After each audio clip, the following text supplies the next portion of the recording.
도산서원 방면 우회전입니다. 500년 전 퇴계 선생은 이 길을 지나며 어떤 생각을 하셨을까? 선비 정신의 고향을 찾아 도산서원 선비문화 수련원으로 가는 길 차 안에는 도산 12곡이 가득 울려 퍼졌습니다. 이런 날 어떠하며 이 노래는 1565년 명종 20년 퇴계 선생이 관직에서 물러나 도산서원을 건립하고 후진들을 양성할 때인 65세에 지은 작품입니다. 생이 이렇다 어떠하려 한문을 모르는 아이와 어른들에게 자신의 평생 깨달음을 가르치기 위해 원문으로 작사한 이 노래는 2년 전 퇴계 선생의 16대 외손인 김종성 충남대 교수가 곡을 붙여 도산서원 선비문화 수련원을 중심으로 현재 널리 보급되고 있습니다. 연하로 집을 삼고 부걸로 버들 퇴계 선생의 깊고 넓었던 실천적 학문 사상을 바탕으로 후대의 많은 사람들에게 선비 정신을 가르치고 있는 도산서원 선비문화 수련원. 이 시대의 선비, 그 선비 정신을 만나기 위해 우리는 경상북도 안동시 도산면에 자리 잡은 이 수련원을 찾았습니다. 2020년 7월 기준으로 그동안 84만여 명의 수련생들이 다녀간 이곳에는 코로나19 여파 속에서도 선비 정신을 이해하고 실천하려는 많은 사람들의 발길이 이어지고 있습니다. 올바른 도덕 사회가 좀 확립이 됐으면 좋겠다 이렇게 생각을 하고 2001년도에 설립이 됐습니다. 바로 그 해가 퇴계 선생 탄신 500주년 행사기 때문에 그에 즈음해서 선생처럼 이 학식도 있지만 아주 도덕적인 그런 삶을 사신 그것을 우리가 본받아 가지고 선비 정신을 함양할 것 같으면은 그런 사회적인 병폐를 우리가 없앨 수 있지 않을까 이렇게 생각을 했던 겁니다. 사단법인 결의월 살리기 국민운동본부는 2014년부터 해마다 해외 동포 학생 7, 80명씩을 초청해 이곳 도산서원 선비문화 수련원이 마련한 다양한 선비 체험 프로그램에 참여한 바 있습니다. 도산서원 탐방 과정에서는 퇴계 종택을 찾아 16대 종손인 이근필 선생과의 대화를 통해 선비의 삶과 철학을 이해하고 느껴보는 시간을 갖게 됩니다. 아시다시피 저는 농경사회 시작해가지고 지금 4차 산업 어떤 이런 아주 최첨단 시대까지 살고 있습니다. 얼마나 빨리 변하는 놈요. 정신이 하나도 없습니다. 여금이 불어넣고 할 지금에 마땅하게 하고 옛날에서 멀리 하지 마라. 옛 법도를 소중히 하라는 말은 무슨 뜻일까? 평소 이근필 종소는 찾아온 수련생들에게 덕목이 되는 휘호를 손수 써주십니다. 그중 의제정화란 휘호가 인상적입니다. 의리는 나를 바르게 하는 데 있다는 뜻으로 올바른 일은 나로부터 출발한다는 가르침으로 해석됩니다. 이근필 종소는 퇴계 종택을 찾은 모든 방문객들을 대문까지 나와 배웅합니다. 이날도 우리 일행을 대문까지 나와 배웅해준 이근필 종손의 모습을 보며 선비는 작은 실천에서도 가능하다는 것을 생각해 봅니다. 퇴계 선생의 제자나 후손들은 나라가 위기에 처하거나 민족이 어려울 때 정말 목숨을 바쳐서 분연히 일어나서 나라를 구하고 그 나라를 지키고 민족을 구하는 데 앞장을 섰습니다. 예를 들어 임진왜란이 일어났을 때 많은 제자들이 의병을 일으켜서 나라를 구했습니다. 또 일제강점기에도 독립운동에 가담을 해서 또 나라 독립을 앞당기게 됐습니다. 퇴계 종택에 이어 우리가 발길을 옮긴 곳은 도산서원에서 그리 멀지 않은 이육사 문학관입니다. 이육사 시인의 의로운 정신이 깃든 문학관. 일제강점기 시절 17차례나 옥에 갇혔던 이육사 시인은 퇴계 선생의 13대 손으로 그가 펼쳤던 저항정신의 원천이 곧 선비정신이었다는 사실을 깨닫곤 새삼 옷깃을 여밉니다. 저희 아버지는 우대들이 다 선비로서 생활을 하셨기 때문에 어릴 때부터 그게 몸에 익으셔가지고 이제 항상 그 남에게 폐를 안 끼치고 좀 강직하신 분이시잖아요. 저는 요즘 젊은이들이 와서 어떻게 했으면 선비 정신이 이어갈 수 있나 그런 이야기를 물을 때가 있어요. 그럴 때마다 저는 자기 선자리에서 최선을 다하는 것이 선비 정신이다. 올곧게 살아가는 게 선비 정신이다. 아파트 경비원이 입주민에게 코뼈가 부러질 정도로 폭행을 당하고 협박에 시달렸다며 오늘 새벽 극단적인 선택을 했습니다. 한 버스 승객이 마스크를 쓰지 않으면 버스에 탈 수 없다고 하자 기사를 폭행했습니다. 물질 문명 속에서 세상 인심은 더욱 각박해졌습니다. 해를 거듭할수록 눈을 감고 귀를 닫고 싶은 나쁜 뉴스들이 연일 계속해서 쏟아지고 있습니다. 한 3번 잡히고요. 침도 한 사실 물질 만능 사회 속에서도 우리는 매일 부지불식간의 선비 정신과 만납니다. 집회 기초 단위인 1,000원권을 통해 우리는 매일 퇴계 이황 선생과 마주칩니다. 또 5,000원권 집회를 통해서는 율곡 이희 선생과 만납니다. 그리고 5만원권 집회에서 신사임당과 함께 뒷면을 통해 사군자를 만납니다. 어몽룡 선생의 월매도와 함께 대나무를 화폭으로 옮긴 이정 선생의 풍죽도를 매일 만나고 있는 것입니다.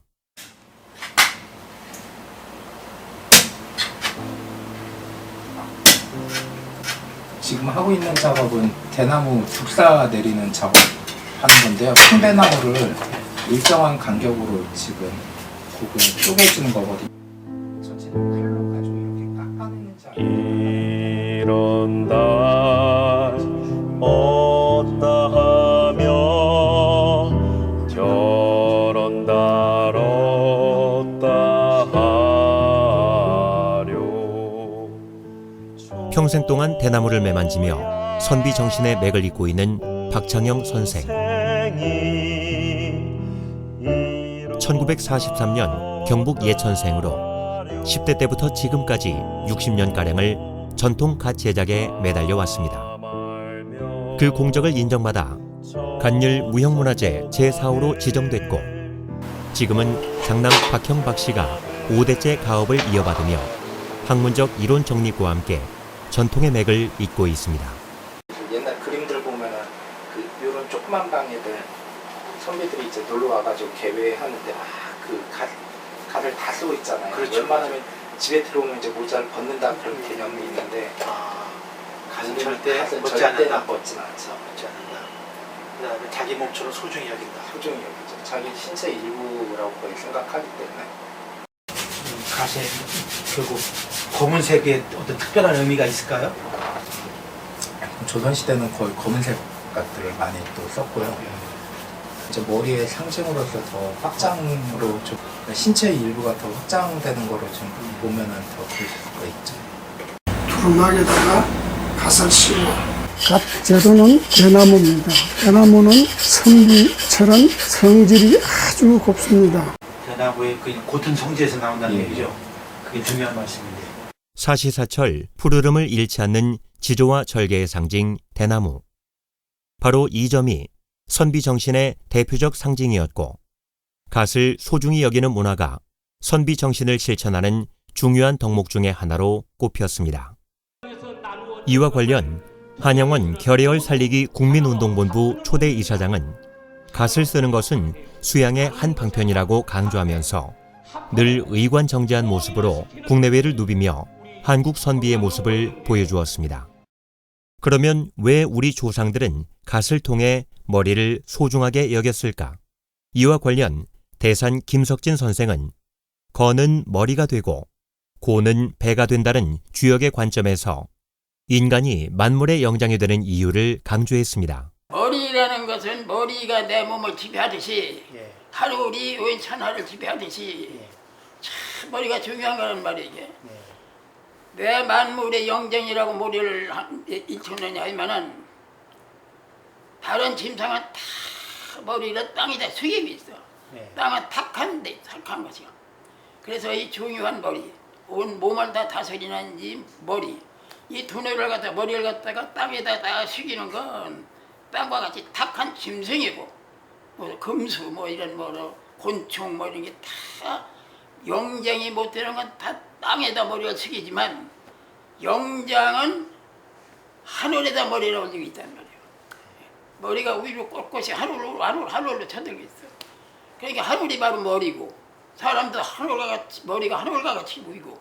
따라서 하늘과 좀 더 가깝게 만난 중립과 선비 정신의 상징성은 사람을 하늘처럼 섬겨온 고유 사상의 계승이며 지금까지도 도도하게 흐르는 민족적 유산인 것입니다. 그러면 우리는 언제부터 머리를 하늘처럼 생각하였을까? 교수님께서 지금 우리 홍산문에서 나온 옥고에 대해서 말씀을 해주시는데요. 이 옥고가 이게 실물입니다. 이 구해온 옥고는 국내에 한두 점밖에 없는 그런 귀한 옥고입니다. 교수님, 이 실물을 보시고 한번 설명을 해주시겠어요? 이게 귀하죠. 지금 두 사람이 살펴보고 있는 이 유물은 고조선 이전 시기, 즉 지금으로부터 5,500년 전부터 5,000년 전 즈음의 홍산 문화의 중심지인 우하량 유적에서 출토된 옥고 모습입니다. 우하량은 제천단과 적석총 등으로 고조선 문화의 시원으로 알려지기 시작했습니다. 이 옥고가 바로 상투의 시원이 아닌가 추정해 봅니다. 하늘을 숭배하고 하늘의 기운을 받아 힘차게 뻗어나가고자 했던 우리 조상들의 상투 문화가 단군 이전부터 시작됐다고 볼 수 있는 것입니다. 상투는 상두에서 비롯됐다는 설이 있습니다. 여기에서 상은 하늘, 두는 북두 칠성의 두와 같은 글자입니다.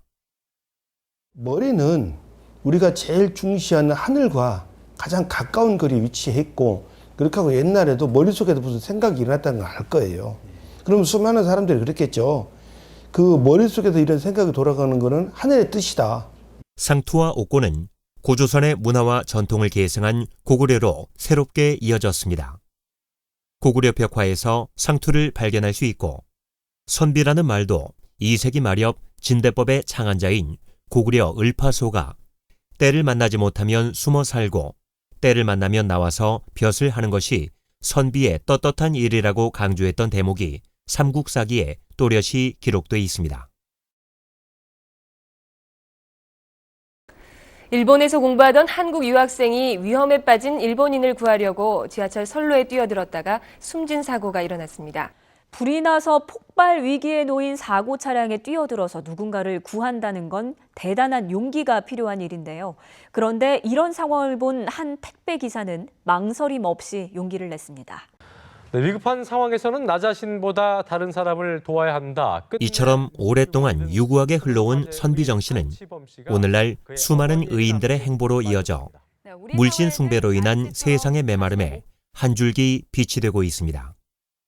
이 모두가 우리네 뼛속 깊이 스며든 선비 정신이란 민족적 DNA가 본능적으로 작동했기 때문일 것입니다. 그렇다면 선비 정신의 근원은 어디에 있을까? 세수할 때도 머리를 숙이지 않았던 단재 신채호 선생은 상고시대 소도재단의 무사를 선비라고 정의했습니다. 이 같은 단군시대의 선비는 고구려의 조의선인과 신라의 화랑도, 풍류도를 거쳐 고려 때는 설랑으로 그 맥을 이어왔습니다. 저는 선비 정신이 정의감이라고 생각합니다. 정의. 그러니까 바른 뜻인 거죠. 바른 생각. 바른 생각을 그게 이제 우리한테는 체득화가 돼 있는 사람들이거든요. 체득화가 돼 있는 사람들이라고요. 자, 그러면은 그 정의라는 것이 바른 정신이라는 거는 뭐냐?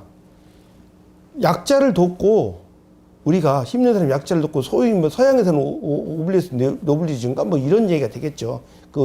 그 서양에서는 그 후대에 나온 얘기는 우리는 그 얘기가 4,000년 전부터 나왔어요. 홍익인간이라고 얘기를 하잖아요. 홍익인간. 선비 정신은 이렇듯 홍익인간으로 발원한 아주 오래된 우리의 결의 어립니다.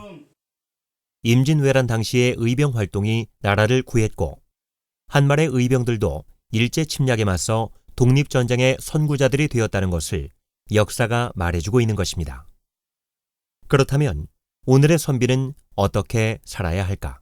그 선비답게 행동하는 게 바로 뭐냐 하면은 첫째 처신을 잘해야 하는 것이고 이제 그래서 군자다 하는 거, 선비다 하는 거는 첫째 사람이 사람 행동을 잘 어느 말과 행동을 아주 일치하게 잘 다듬어서 잘하고 그러니까 행동 범죄나 모든 것은 남들이 본받게 하는 게 삼조예요. 이 같은 언행 일치에 이어 무작위 신기독 또한 선비 정신의 요체입니다. 무작위라는 것은 자기 자신을 속이지 않는 것입니다. 안 보는 데서 자기 자신을 속이지 않는 자세로 살아가면 무슨 문제가 있겠습니까? 또 신기독이라는 것은 홀로 있을 때 삼가하는 것입니다. 그리고 공동체 정신과 이를 지탱하는 의도, 중요한 선비 정신입니다. 선비 정신이라고 하는 것이 제가 늘 얘기합니다만 소위 사생취라고 하는 거, 내 생명을 버리고서까지 의를 취한다. 그래서 의라고 하는 것은 공동체를 말하는 거지 않습니까? 나 혼자 잘 먹고 잘 사는데 뭐 그 사람이 뭐 의인이다 그런 말 안 하잖아요. 그렇죠. 그런 사람을 누가 도덕적 인간이라고 하나요? 의인이라고 그러면은 내가 아닌 나를 일정 부분 뭐 희생을 한다고 그럴까요? 내가 좀 손해를 감수하면서까지 그 이타적인 행위. 마스크 착용 안 하신 분들은 마스크 착용 꼭 부탁드립니다. 지금은 보이지 않으니까 14시에 문제를 확인할 때 2020년 한 해 동안 우리는 그동안 미처 겪어보지 못했던 많은 일들을 경험하고 있습니다. 팬데믹 공포 속에서 하늘길이 끊겼고 비대면 온라인 문화가 일상화되었는가 하면 사람들의 심신도 많이 지쳤습니다.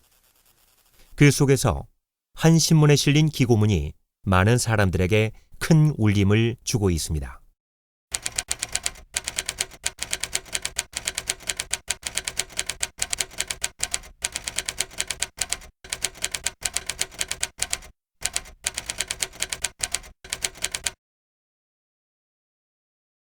그렇습니다. 코로나19의 팬데믹은 우리에게 선비 정신의 중요성과 동방예의지국이 무슨 뜻인가를 묵직하게 인식하는 계기가 됐습니다. 선비 정신의 주요 덕목 중 하나인 공동체 정신의 필요성을 새삼 일깨우게 됐고 배려 중심의 인성교육과 겸손의 미덕이 강조되는 인문의 재발견 등 많은 사람들이 물질 숭배보다 정신 개발이 더욱 중요하다는 점을 새삼 깨닫게 된 것입니다. 코로나19를 겪으면서 저희들이 역할이 더 커졌다 이렇게 생각을 하게 됩니다. 우선 가정에서 머무는 시간이 많아지고 있습니다. 그런데 그때 가족 구성원 간에 그동안에 몰랐던 그런 부분들이 나타납니다. 물론 오래간만에 만나서 자주 만나니까 좋은 점도 있지만은 마찰된 부분이 상당히 많습니다.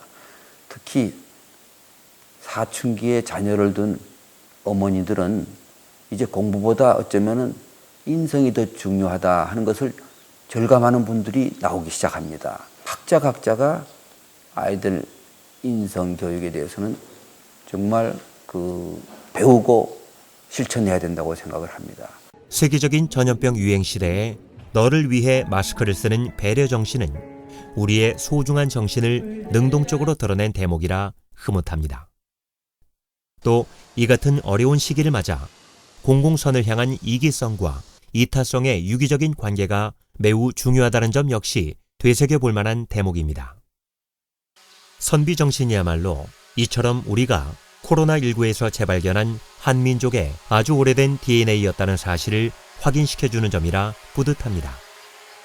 이것이 바로 우리가 다시 찾은 결의월의 진수인 것입니다. 또 우리 민족의 유구한 선비 정신이 앞으로 세계 정신 문화를 이끌어갈 수 있다는 가능성의 방증이기도 합니다.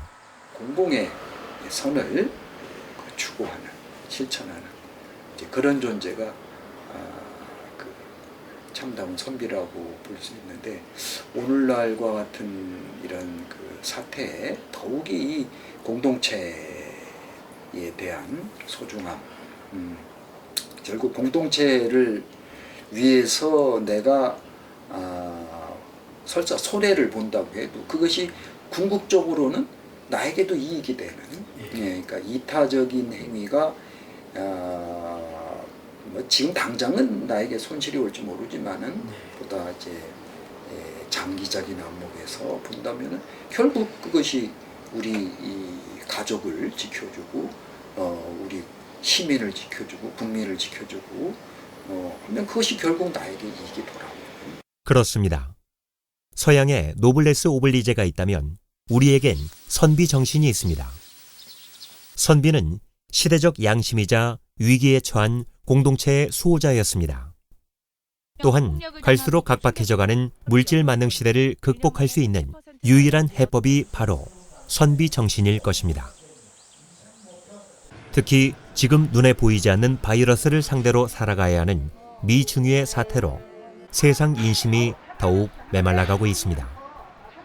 이런 의미에서 홍익인간과 이에 근원을 둔 선비 정신의 회복은 절실합니다. 단군 이전부터 우리 민족은 공공선과 공익을 위해 봉사하고 헌신해온 시대의 의인들, 즉 시대의 선비들이 뿌린 씨앗에 의해 유지되고 발전해왔던 것입니다.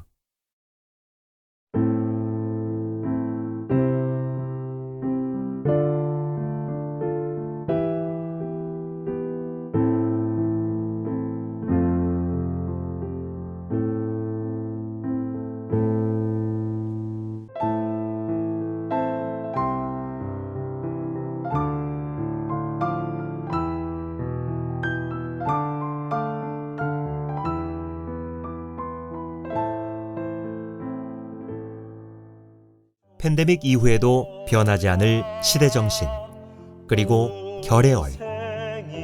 결의월의 중심에는 우리라는 공동체를 지켜온 선비 정신이 있습니다.